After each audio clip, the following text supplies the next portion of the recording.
Hey, Shaka Bras, welcome to the Fireside. My name is Jake. So excited to have you here with me. I've got an episode today that we actually haven't done one like this in some time, where it's kind of an over-the-shoulder tattooing episode, and I'm talking about problem solving.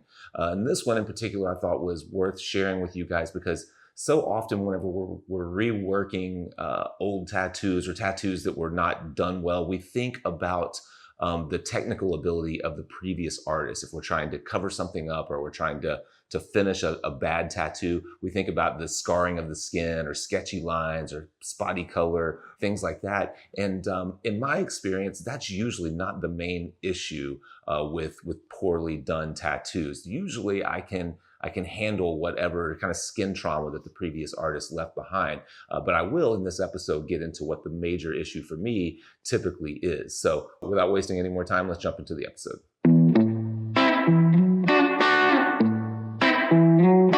So like I mentioned in the introduction, typically the technical ability of the previous tattooer that you're following up or cleaning up behind isn't the biggest problem to solve in my experience. Let's cut over here and I'll show you a good example.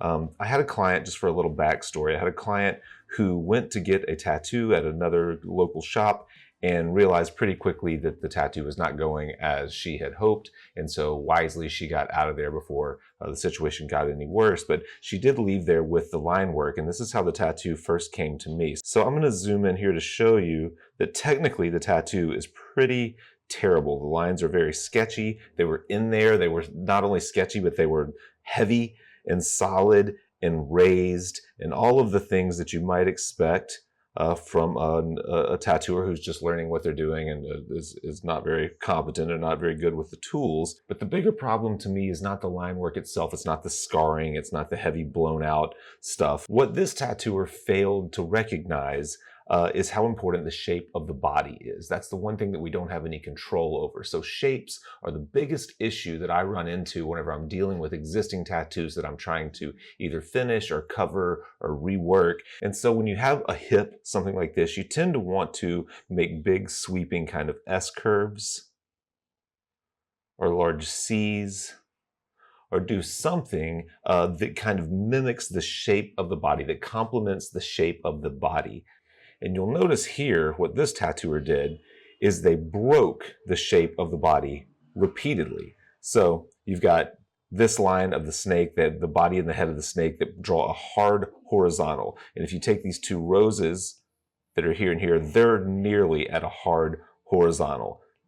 Hard horizontal. Almost everything. We've got a little bit of a sweep up here, but it doesn't really follow any natural curve of the client's body here. You can see even this bend is very awkward and clunky. So let's cut over and take a quick look at my solution to these problems, the problems of shape and the problems of these hard blown out kind of edges. And you'll see that there are some things we have to sacrifice on and some things that we're able to get under control pretty easily. Hey, I do want to take a minute in this episode to thank today's sponsor, which is me, us, the Fireside Tattoo Network. Did you know that we have courses, memberships, and a lot of other free tools to help you become a better tattooer? Today, I'd like to spotlight our Fireside Foundations course. Fireside Foundations introduces the Fireside method of tattoo design, where basically over the years of working with painters and illustrators and other fine artists, I've adapted a specific kind of set of principles that I think relate the most to tattooing. And I've laid them out in an order of importance, from shapes to values to edges to colors, and we address tattoos, we build tattoos in that way. So this is kind of our beginner's course. It's perfect for people who either don't have an art background, maybe they're just starting to tattoo, maybe an apprentice or a 2 to 3 year tattooer, maybe even someone who's just trying to build a drawing portfolio to get an apprenticeship. This course is perfect for that particular artist at that point in their career. If you'd like to learn more, I'll drop a card in right here, and I'll also put a link in the video description so that you can learn a little more about Foundations. It's priced for apprentices and for young tattooers. It's very affordable. It's an entry-level product that I guarantee will change the way that you think about tattoo design.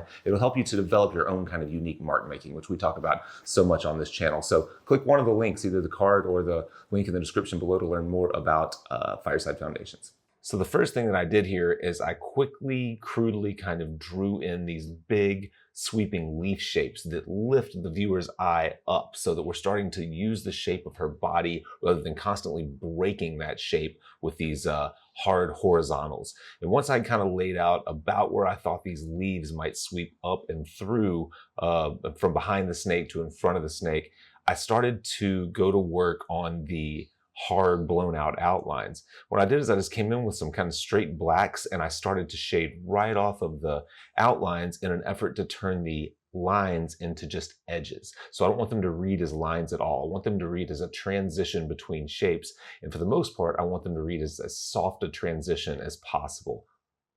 So now I'll roll in and I start to try to boldly line these leaf shapes that I had drawn in. And these are my effort to kind of change and battle those horizontals that the previous tattooer laid in there. And you can see that I'm having to draw these right over the top of those outlines of the snake. And this is where I think it's important to stress that you can't let perfection get in the way of progress. So I was really clear on the front end of this tattoo when I met with the client that I couldn't possibly make the tattoo as good as it would be if I had done it from scratch, but I could get it to a point where it'd be much, much better than it was when she came in the door, or than it would have been if she had let the previous artist finish it up. So in this first session, I had two main goals that I wanted to knock out. The first was to break up all those harsh horizontal shapes and introduce those leaf shapes to sweep up the client's hip, lift the viewer's eye so that it went through the composition and followed the shape of her body and didn't get stuck at every one of those roadblocks that the previous tattooer had introduced.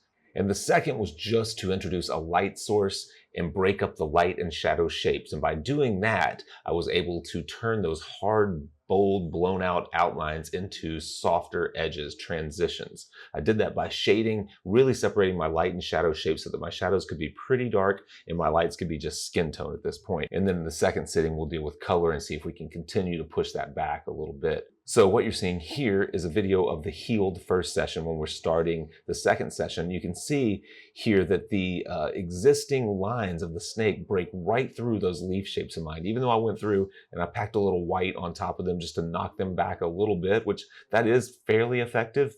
But inevitably, those lines are going to push back through even after the color is in there. You're going to see those lines to some extent. Like I said, you can't let perfection get in the way of progress. You do the best you can in these situations, and this was just the best thing that I could come up with. And then in that second and final session, I went through, laid my color right on top of those grays. I used a pretty simple color palette, straight color, because those grays are going to mute the color a little bit. So I laid these purples in on the snake, and I laid some pretty rich purples, knowing that when it heals, it's going to fall back, and that black, that gray wash under it is gonna come through and mute some of those shadow shapes down a little bit. And that's what you're seeing here now. You see the fresh gray from the end of the first session, and then the fresh color from the end of the second session. Unfortunately, I don't have a healed photo. I haven't seen this tattoo again completely healed, but I'm pretty happy with how it turned out. At the end of it all, though, my biggest challenges weren't the technical ability of the previous tattooer. They had nothing to do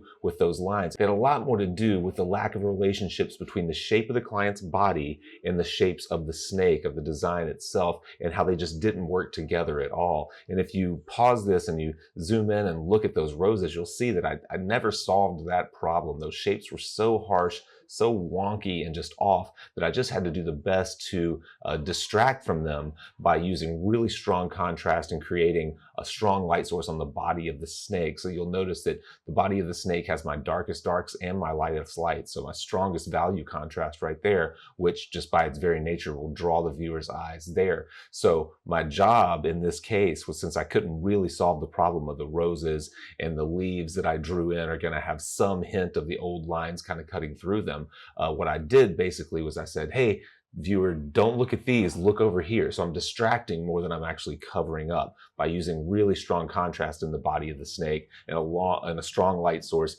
and making sure that I have a lot of volume kind of in that cylinder of the body, making that the most interesting part of the design, kind of distracts the viewer from the other issues that I just wasn't able to completely solve. So just a couple of key takeaways. If you find yourself in this kind of situation, the main thing is to communicate early and clearly with the client to let them know that, this thing won't be as good as if I had done it from the start. But 75% of people will never know that once it's all healed and settled. I'm sure that all of her friends now look at this piece and think that it's a really nice piece, and they don't notice all of the things that we've talked about here in this episode. But beyond that, you just have to be willing to let some things go, do the best you can with them, and establish a hierarchy within the design and make sure that this is the part that I can save, this is the part I can make the best, I can drive attention to this area and I can distract from the other areas that aren't quite as good. I hope this episode was helpful. I hope you got something out of it. If so, please share it with anyone that you think might find it useful. Appreciate your support of the Fireside Tattoo Network, and we'll catch you in the next episode.